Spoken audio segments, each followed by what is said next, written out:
यहाँ मैं बहुत बड़ी कंफ्यूजन में हूँ।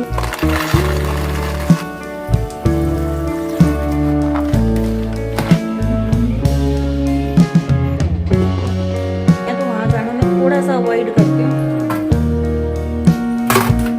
चम्मच भी रखनी है।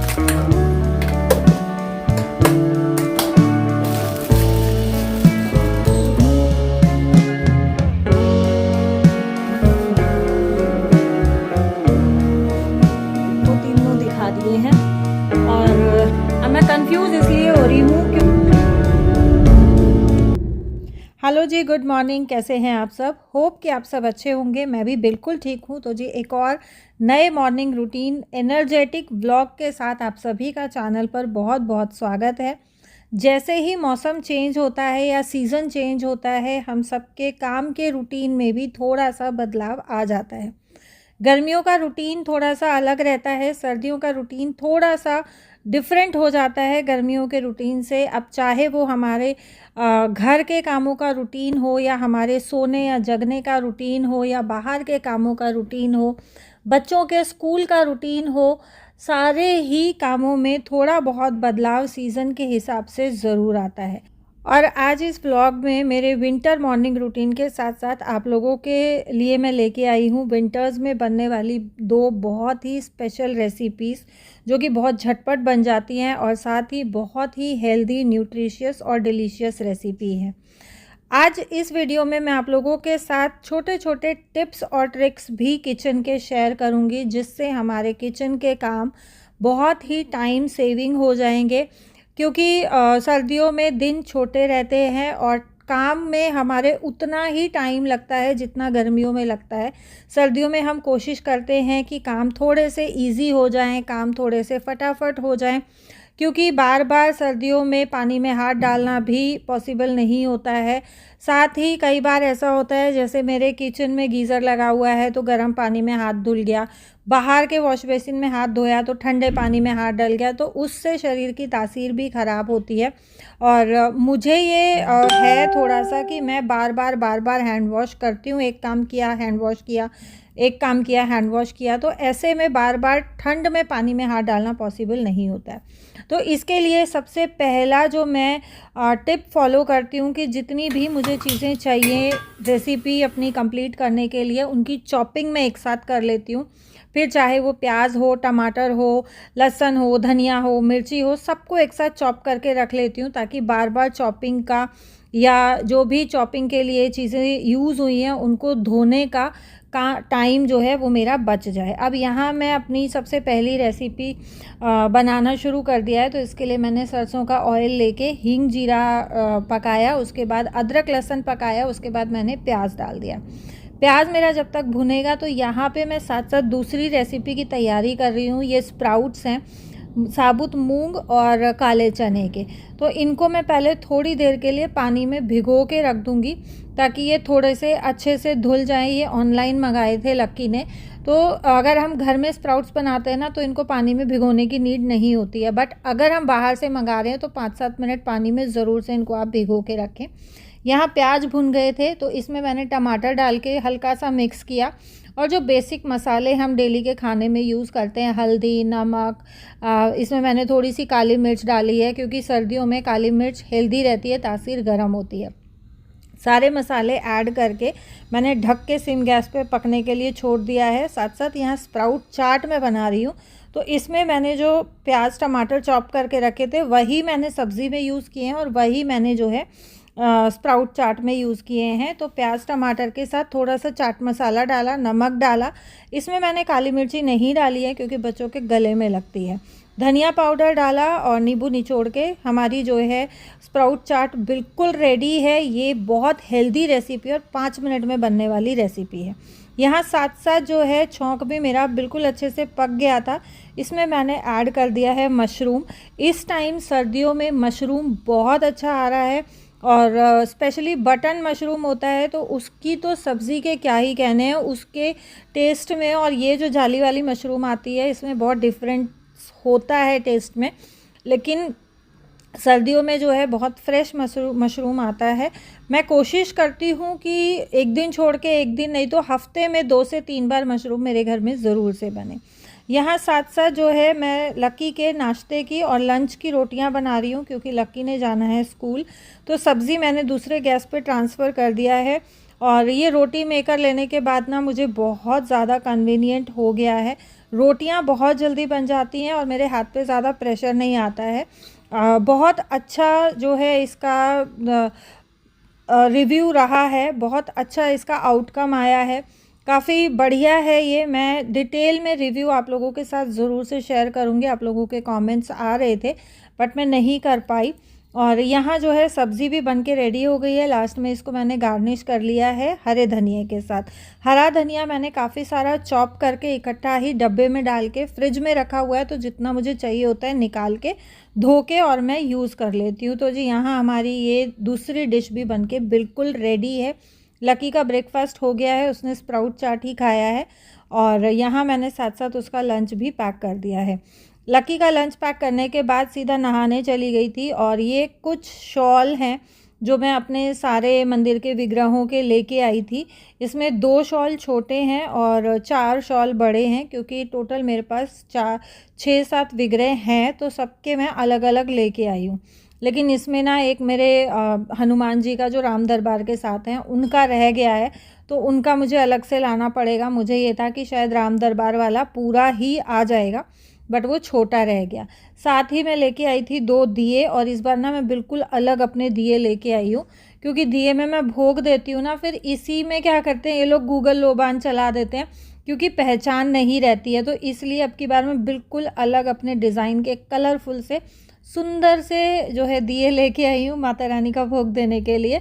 तो अब इससे रहेगा कि हाँ, इनमें हमें गूगल नहीं चलाना। एक सामग्री का पैकेट लेके आई थी, मेरी सामग्री भी ख़त्म हो रखी है। और ये हम लोग रात को कुछ फ्रूट्स वगैरह लेके आए थे, तो बस ये मैंने जो है बास्केट्स में नहीं लगाए थे, ऐसे ही रखे हुए थे एज़ इट इज़। टाइम हो रहा था लगभग 8:45 बजे के आसपास का, और मेरे घर का सारा काम ख़त्म हो गया था। तो बस मुझे ये हुआ कि अभी बैठे बैठे ना मैं ये फ्रूट्स जो हैं ये बास्केट में लगा के रख देती हूँ। अगर बास्केट में लगा के निकाल के रख देती हूँ ना, तो बच्चे लेके जो है अपने से खा लेते हैं। और इधर उधर अगर इसी तरीके से पॉलीथीन्स में रखे रहें तो फिर बच्चे लेके नहीं खाते हैं। और अब सर्दियाँ आ गई हैं, तो फ्रिज में तो ऑब्वियसली फ्रूट्स और वेजिटेबल्स नहीं रखी जाती हैं। वेजिटेबल्स भी अगर फ्रिज में रखते हैं तो उसको कुछ टाइम पहले निकाल के रखना पड़ता है या फिर गर्म पानी में धोना पड़ता है। और फ्रूट्स अगर फ्रिज में रख दें तो अभी इतना ठंडा हो जाता है ना कि अगर बच्चे खाएंगे तो डेफिनेटली बीमार पड़ेंगे। तो मेरी कोशिश रहती है कि मैं बस ये फ्रूट्स वगैरह निकाल के यहाँ ड्राइंग रूम में सेंटर टेबल पे ही रख दूँ, क्योंकि डाइनिंग टेबल तो मेरे पास है नहीं कि मैं डाइनिंग टेबल पे इनको सबको ऑर्गेनाइज़ करके रखूँ। और किचन में भी मेरे में इतना स्पेस नहीं है कि मैं ये सब बास्केट्स वगैरह किचन में रखूँ।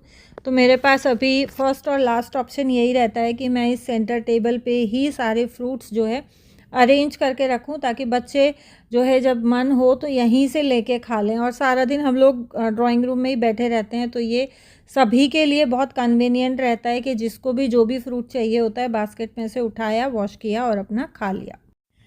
और आजकल मैं बाहर जो है बहुत कम जा पाती हूँ कोई भी चीज़ की शॉपिंग के लिए। तो जब भी मैं जाती हूँ तो मेरी कोशिश रहती है कि 4-5 दिन का जो है फ्रूट हो या वेजिटेबल्स हो मैं इकट्ठा ही ले आऊँ, क्योंकि हस्बैंड के साथ ही जाना होता है। और सर्दी में डेली डेली जाना पॉसिबल भी नहीं होता है, दिन बहुत छोटे होते हैं। तो सर्दियों में टाइम सेविंग टिप्स में ये भी एक बहुत अच्छी टिप है कि जब भी हम मार्केट जाते हैं तो 4-5 दिन का सामान, चाहे वेजिटेबल्स हों, फ्रूट्स हों, हम साथ ही इकट्ठा ले आएँ, ताकि हमें बार बार जाने का जो टाइम रहता है वो हमारा सेव हो जाए। और सर्दियों में वैसे भी सब्ज़ियां जो हैं बहुत अच्छी अच्छी आती हैं। ऐसी ऐसी सब्ज़ियां जो है मार्केट में आ रही हैं जिनके लिए हम पूरा गर्मी के सीज़न में तरस जाते हैं। और वेजिटेबल ऑर्गेनाइजेशन मैं किस तरीके से करती हूँ, वेजिटेबल स्टोरिंग में किस तरीके से करती हूँ विंटर्स में, वो भी मैं आप लोगों के साथ आने वाले वीडियोस में शेयर करूँगी।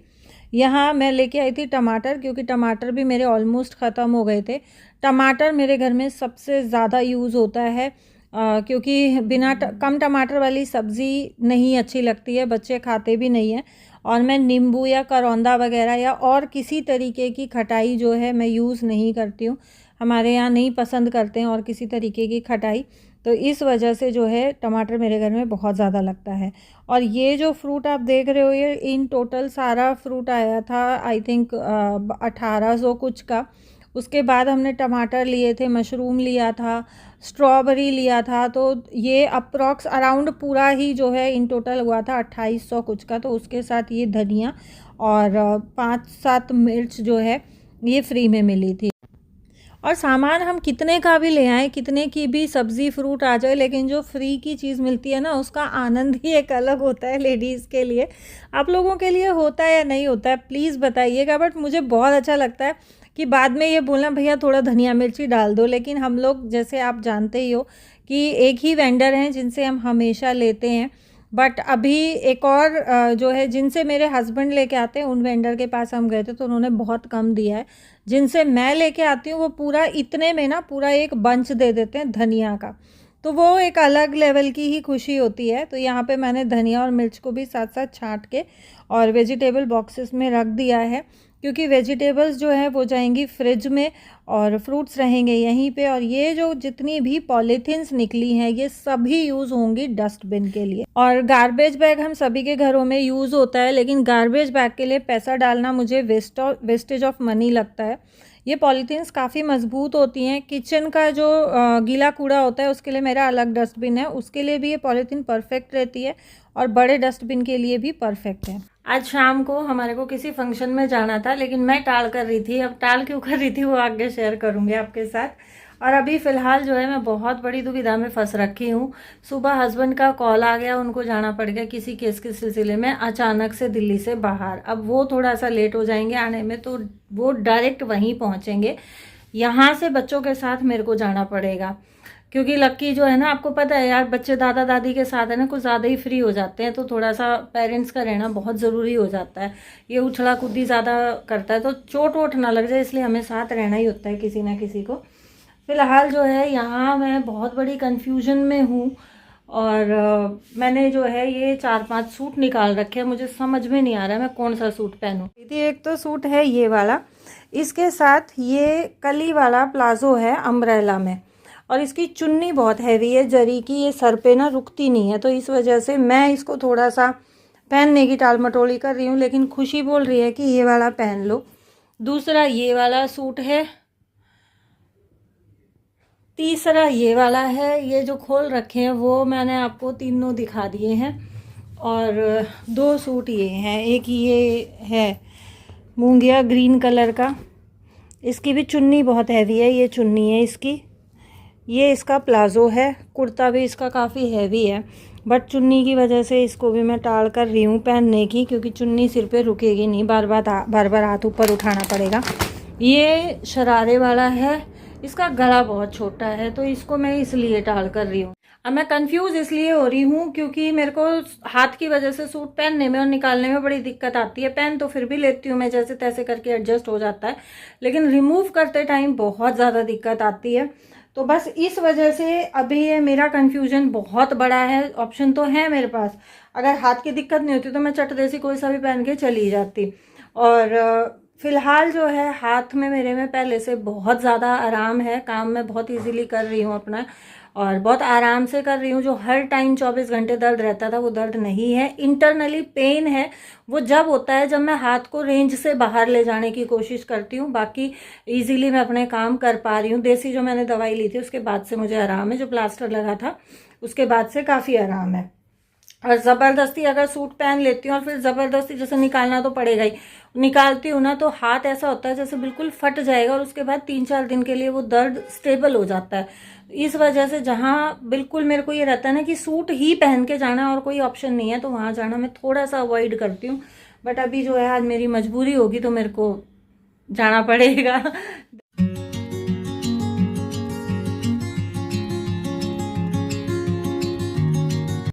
और जो सूट मैंने आप लोगों को दिखाए थे उसमें से एक भी सूट पहनने में मैं कामयाब नहीं हो पाई, तो फाइनली मुझे ये ब्लैक वाला सूट पहनना पड़ा।